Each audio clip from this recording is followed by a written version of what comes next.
Oi, eu estou de volta com mais um vídeo endereçado para a família. E não sabe que durante este trimestre você também trata de tempos de família. E lição passada nos fala sobre escolhas que nós fazemos, como é que isso tem impacto e influência na nossa família.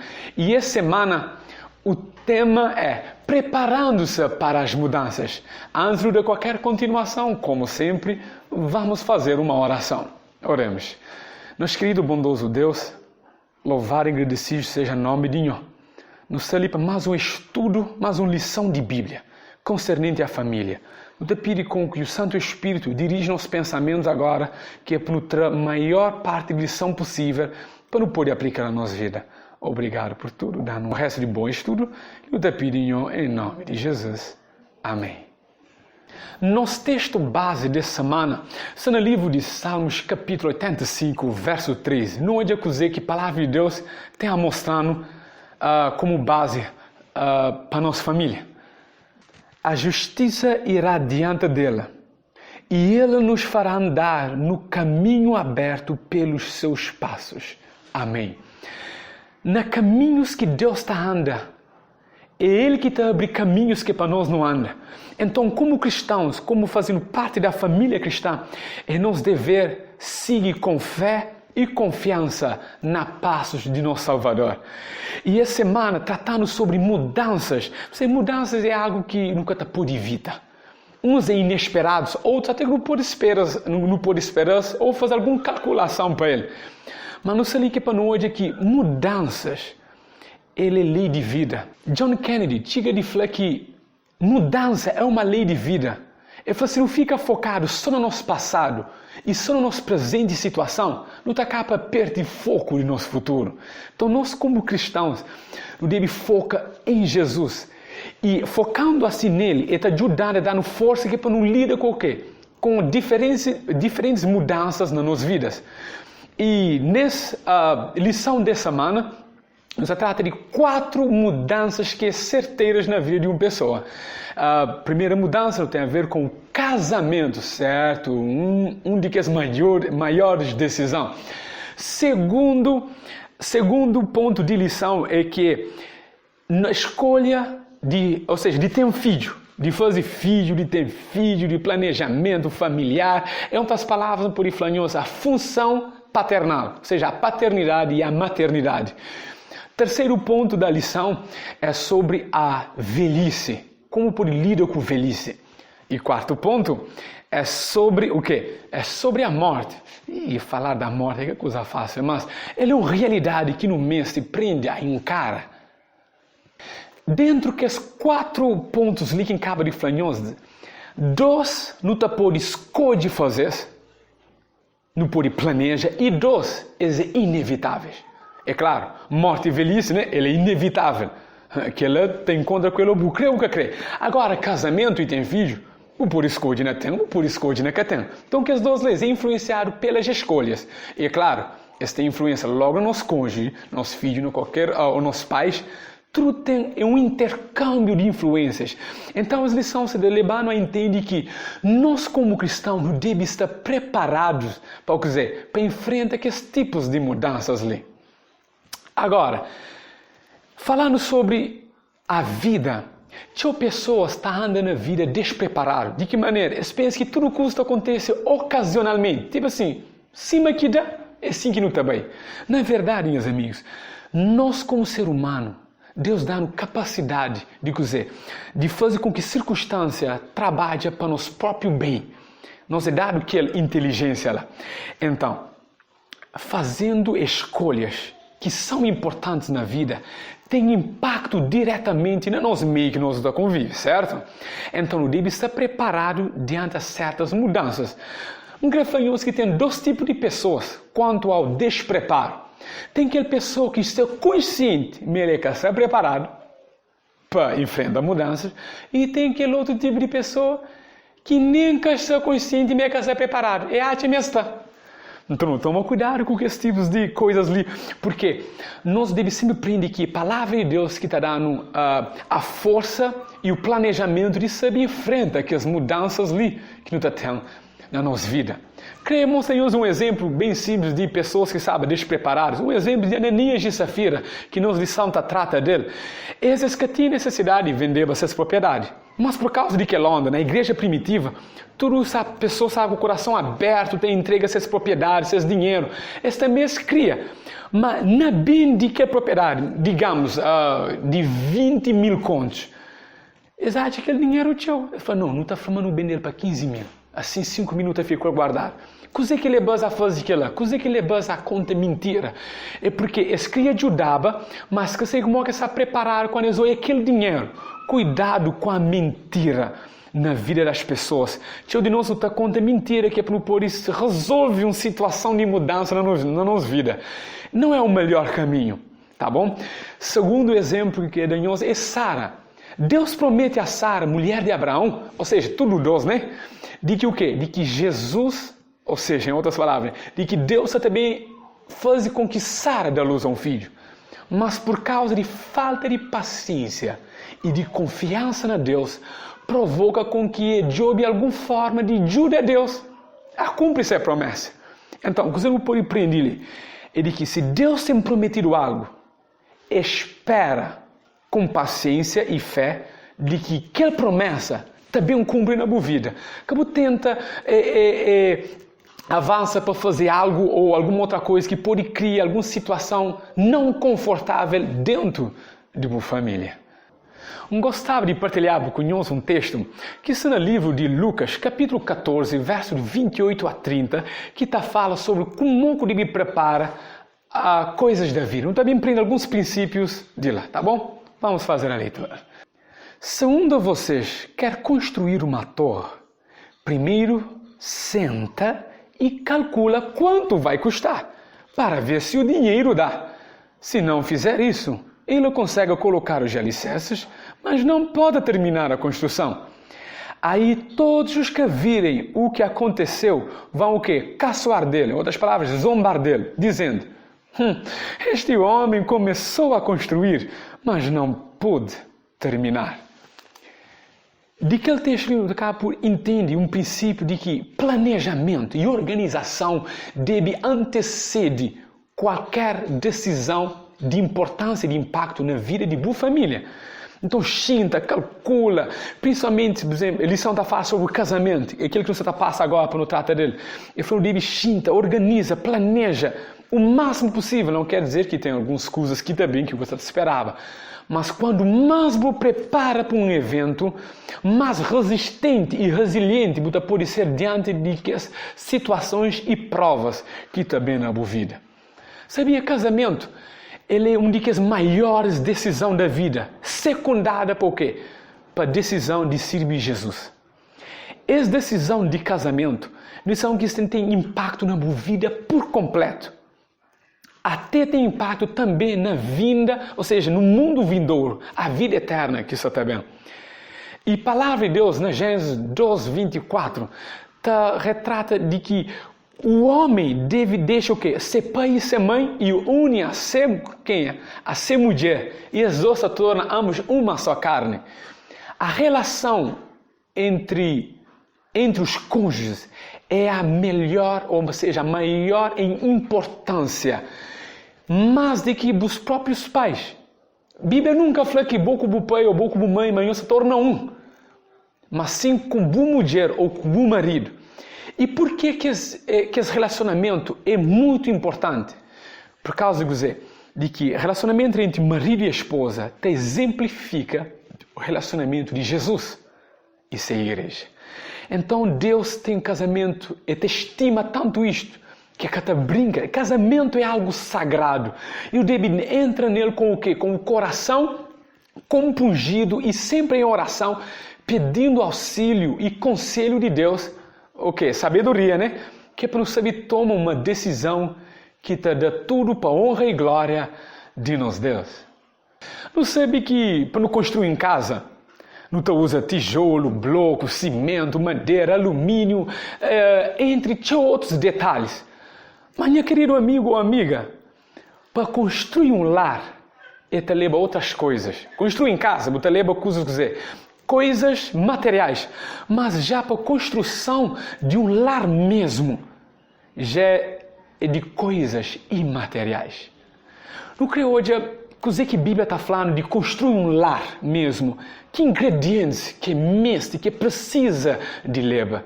No abre na 1 de Coríntios, capítulo 13, a partir de verso 4 até verso 7. Diz o seguinte: o amor é paciente, é benigno. O amor não arde em ciúmes, não se ufama, não se ensoberbece. Ainda está falando assim, não se conduz inconvenientemente, não procura os seus o quê? Seus próprios interesses, não se exaspera, não se ressente do mal, não se alegra com a injustiça, mas regozija-se com a verdade. Verso 7, tudo sofre, tudo crê, tudo espera, tudo suporta. Esse texto ali, um daqueles textos lindos sobre a descrição do amor, você fala que para ter um lar, o amor precisa ser o quê? Ser não egoísta, mas sim altruísta, paciência, benignidade. E então conselho para um capítulo inteiro, ele trata sobre o amor. E aquele tipo de amor lá na nossa família que cria o ambiente de lar, de paciência, benignidade, compaixão, perdão, ingredientes super importantes num casamento.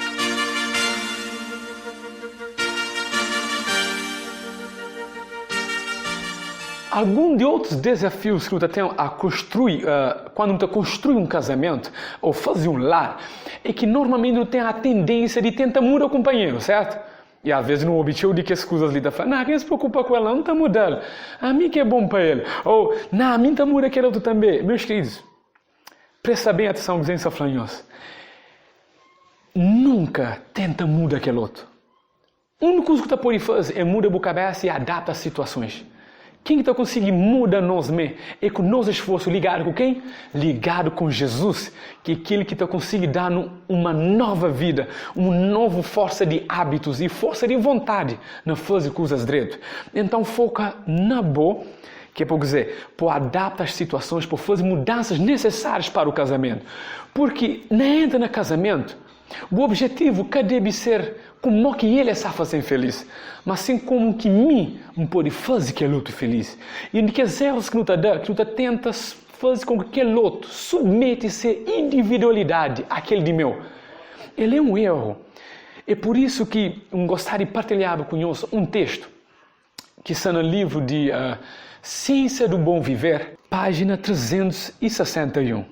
Nem o marido, nem a esposa deve imergir sua individualidade na do outro. Cada qual tem uma relação pessoal para com Deus. E a ela, cada um deve perguntar: o que é direito? O que não é direito? Como posso cumprir melhor o propósito da minha vida? Que a abundância do vosso afeto flua para aquele que deu a vida por vós. Fazei com que Cristo seja o primeiro e o último e o quê? E o melhor em todas as coisas. Esse pensamento ali, escrito nesse livro, está trazendo a memória, ou seja, para não pensar um pouco de que no casamento, que não tenta fazer com que um submeta-se à individualidade de nós, mas sim não tenta tendo o que? A complementa companheiro. Então, o casamento pode ser uma daquelas mudanças, ou seja, é uma mudança mesmo, não vida de uma pessoa, mas não está por aí planeja e organizar. E acompanhado disso também logo uma outra mudança também que sobre a função paternal, ou seja, paternidade e maternidade. Meus queridos, tinha pessoas a ser pai e mãe que têm uma mínima ideia de que essa responsabilidade é sagrada e ao mesmo tempo ela é espantosa e incrível. E Deus tem chamado nós que para nos prender sobre essa sagrada responsabilidade, porque os filhos é herança do Senhor. A lição está mostrando sobre 4 histórias, bem rapidamente, história de Samuel, de Sansão, de João Batista e também de Jesus. de como é que pais eles devem preparar suas vidas para o quê? Que eles ensina filhos no caminho certo. E entre aquelas histórias ali, eu consegui trazer 5 princípios que eu queria compartilhar conosco no exercício da paternidade. Primeiro, os filhos, eles é propriedade de quem? De Deus. Primeira coisa tem que ficar bem claro. Salmos 127 está falando que filhos é herança do Senhor. Nós é simplesmente o quê? Mordomos de Deus. Então, esta pertence a Deus e não a nós. Segundo princípio que entra naquelas histórias que lê é mudança na alimentação dos pais. E principalmente do quê? Da mãe. Sabendo que o quê? Que sabendo fazer parte da gestão do filho ou da filha. E tem que saber comer direito. E tem que evitar o quê? Qualquer coisa com o álcool, com o fumo e qualquer substâncias nocivas à saúde com o único objetivo de dar um ambiente saudável para seu filho poder nascer direito e tranquilo, certo? Então, é um ponto importante. Terceiro princípio é regula boas atitudes com o quê? Com os ensinamentos da Bíblia. Se nós não queremos ter um filho que te dá o quê? Responsabilidade na vida, que te dá resposta à nossa sociedade cabo-verdiana, não deve ser pessoas justas e o quê? E irrepreensíveis. E de que maneira não pode ser assim? É simplesmente aprendendo da palavra de Deus. Eu sabia que os pais têm mas grande influência nos seus filhos.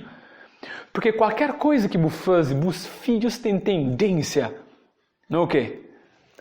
Da resposta igual assim como você faz na vida. Por isso que sempre a filha imita a mãe, o filho tenta imitar o pai, e normalmente na fase da infância é crescer como mamã e como papá. Então a influência é grande. Então, basta chamar a atenção que o deve coloca, ou seja, regula nossa atitude e comportamento de acordo com a lei e a palavra de Deus. Quarto princípio é pesquisa a alimentação infantil. Quando Manoá recebe instrução de anjo, Manoá que é pai de Sansão, quando ele recebe a instrução de anjo, ele falou assim, Oja, tenho certeza que o filho, que é Sansão, nem bebida forte, nem bebida misturada e algumas outras orientações. Então nós devemos, como pais, entender qual que é a melhor alimentação que supre as necessidades nutritivas de nossos filhos, assim para eles poderem crescer na estatura e na graça e principalmente, é claro, saudáveis.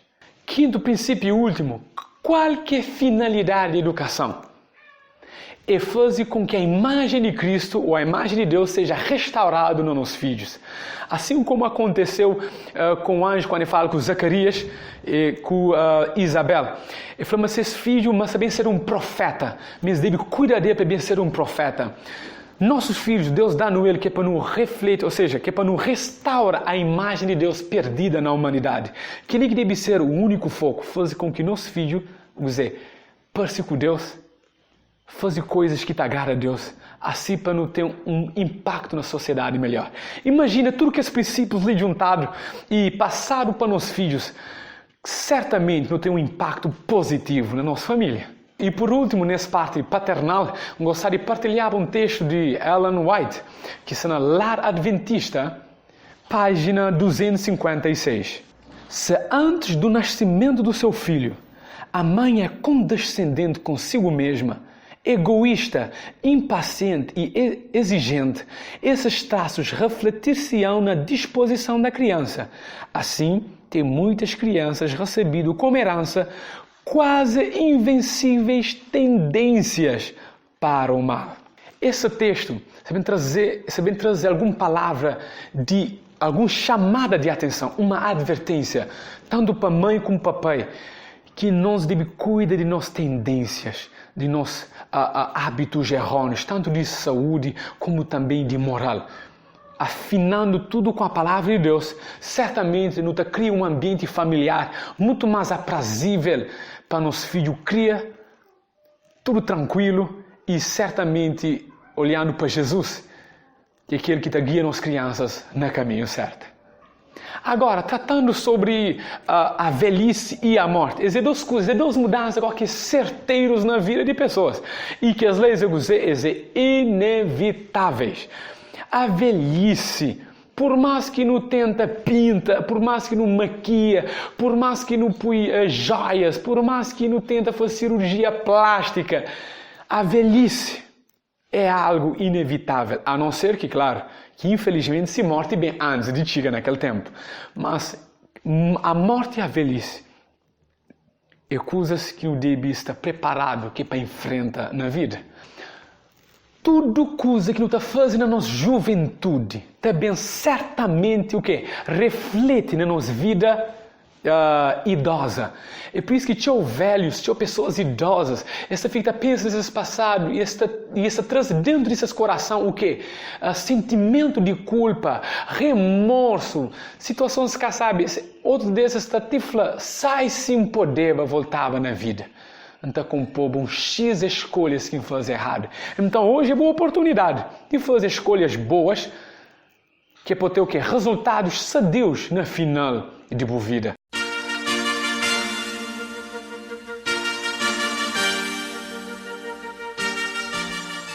Se eu compartilho com vocês 3 pontos sobre como poder enfrentar a realidade da velhice. Primeiro, é ter um conhecimento pessoal de Deus agora na boa juventude. Eclesiastes 12:1 está falando assim, lembra-te do teu Criador nos dias da tua mocidade, antes que venham os maus dias nos quais dirás, não tenho neles prazer. Meu querido amigo e amiga, olha, é um chamado de atenção. Ele fala, nos juventude, para não lembrar de Deus. Antes que venham os maus dias, que é na velhice, que o quê? Que não também tem o desgosto ou remorso de coisas que não tem feito na passada. Ainda mais um texto que eu gostaria de partilhar com nós, que está no Salmos capítulo 71, verso 5. Diz o seguinte, pois tu és a minha esperança, Senhor Deus, a minha confiança, desde a minha mocidade.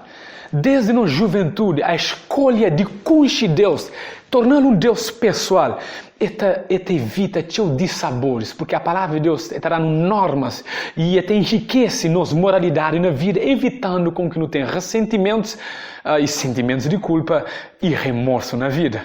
Segunda coisa, muito importante, é desenvolver bons hábitos de saúde. Olha, há quem diga que a nós é aquele que nós não coloca na boca. Se não põe coisas direito, é claro que nosso sistema também funciona de maneira correta. Tchau de nós não está sobrecarga no sistema digestivo, sobrecarga outros órgãos do corpo, com tantos tipos de alimentações não saudáveis que te cria câncer, doenças e mil e uma outros tipos de coisas. Olha, se negócio prende ao que? Come de maneira saudável, de preferência, alimentação vegetariana. É certamente que na velhice, nunca tem paz com o teu odor. E automaticamente nota hoje que pessoas que têm uma vida na juventude e na adulto, uma vida come coisa que é direito, coisa que é saudável, como cereais, legumes, verduras, nozes, entre outros, certamente também tem um impacto na boa velhice. Menos doença, menos dores e você vive mais tranquilo. Terceiro ponto na encara a velhice é ter mais paixão ou desenvolver uma paixão para a missão de Deus agora na boa juventude. Não adianta dizer que Salmos capítulo 71, verso 17 e 18, também falando quanto a ter uma paixão de falar para a próxima geração sobre as coisas que Deus tem feito na nossa vida. Tu me tens ensinado, ó Deus, desde a minha mocidade, e até agora tenho anunciado as tuas maravilhas. Não me desampares, pois, ó Deus, até a minha velhice e as cães, até que eu tenha declarado à presente geração a tua força e às vindouras o teu poder. Esse é um texto muito interessante, focado naquela parte, mesmo na velhice, para Deus amparando, protegendo, ensinando, porque ainda que fala para a próxima geração grandes feitos que tem feito na vida das pessoas. Então, esse último livro, agora, se você cria uma paixão pela missão de Deus nesta terra, que é restaurar essa imagem na vida das pessoas, que é a pregação do Evangelho para a salvação de todo aquele que te crê, ele fala que na velhice, não ter uma velhice mais tranquila e descansada, sabendo que nos satisfaz nosso propósito que Deus tem dado a nós nessa vida. A morte, a morte é um dia que as coisas que às vezes nunca até nem fala dele. Porque para alguns que já perderam seus entes queridos na família, essa sente aquela dor. E para outros que têm perdido amigos, e entre outros. Tudo nosso tem passado, não tem odiado pessoas que passam por doenças, de não ouvir que pessoas de amor, de não odiar todo tipo de coisas. Mas até hoje, ser humano ainda não consiga acostumar com a realidade da morte. Ser humano sempre tenta dominar a morte. E é por isso que você tenta arranjar o quê?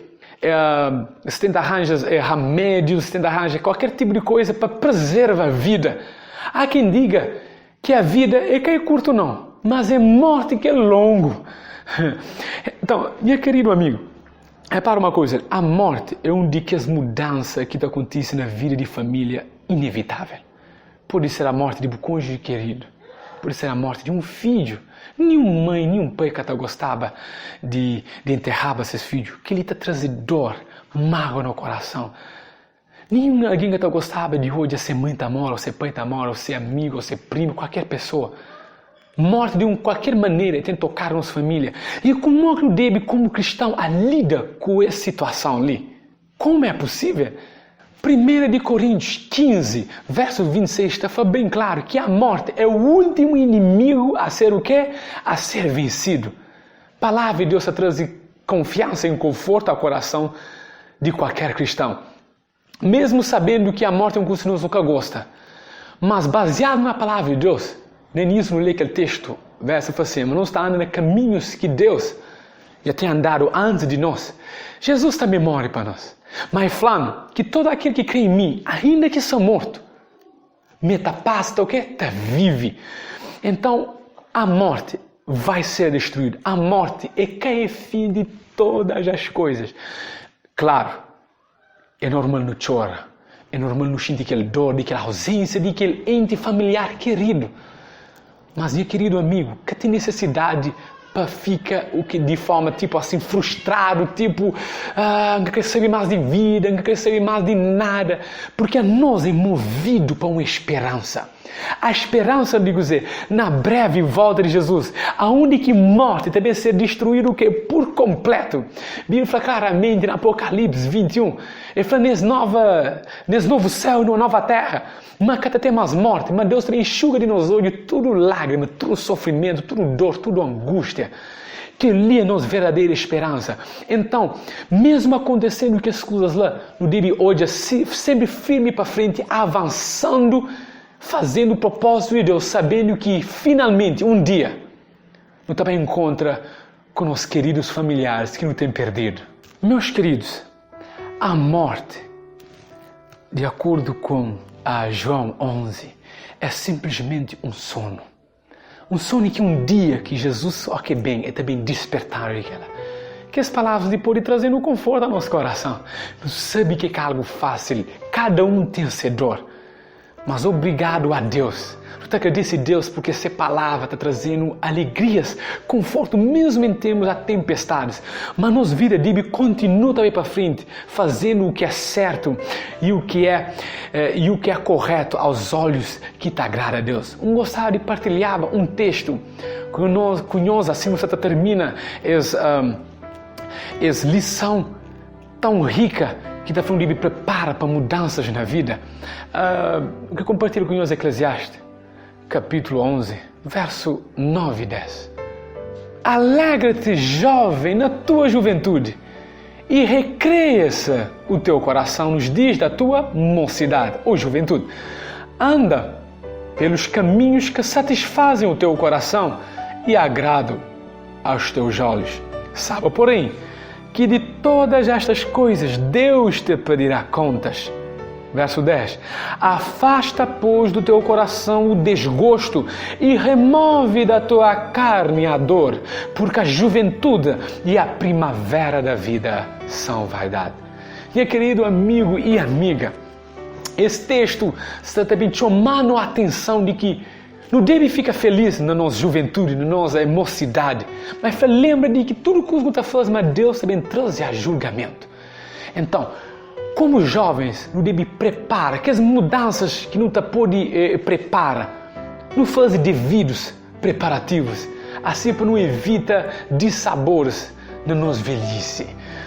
E outra coisa que eu gostaria de partilhar com nós é que esse texto está falando que tudo na juventude e primavera de vida é vaidade. É ilusão. Sério. Porque não te pensa que nós somos fortes igual a nenhuma doença está apanhando. Não te pensa que nós é sempre forte. Mas quando tu começa a chegar na parte de velhice, tu começa a vida, está dando sinais de que nós não sabemos parar de nessa vida. Então, o que eu devo fazer com a nossa vida? Falando nesse contexto de família, faz escolhas que te cria um ambiente saudável na tua família. Faz escolhas com que o cônjuge te sente feliz nele. Faz escolhas com que o filho, ao que vira grande, te faz assim, que ele é um pai, que ele é uma mãe, que tem grande respeito pela mãe, que ensinam o caminho da verdade. Faz uma escolha de que quando assim chega na velhice, bota olha para trás na tua vida, nunca tem nenhum remorso, nenhum sentimento de culpa, mas sim tranquilo, porque você sabe que desde a mocidade, boa confiança e boa esperança e boa fé têm sido colocados na mão de Deus. É por isso que hoje é o dia da oportunidade. Nesses tempos de família, aprende com a palavra de Deus a ter fé e confiança para poder enfrentar que as mudanças inesperadas e também que as mudanças esperadas e também que as que é inevitáveis. Com olhos fixos na Jesus, certamente não te aprende a lidar com diferentes tipos de mudança, com confiança de que todas as coisas cooperam para o bem daqueles que amam a Deus. Que Deus abençoe. Amém.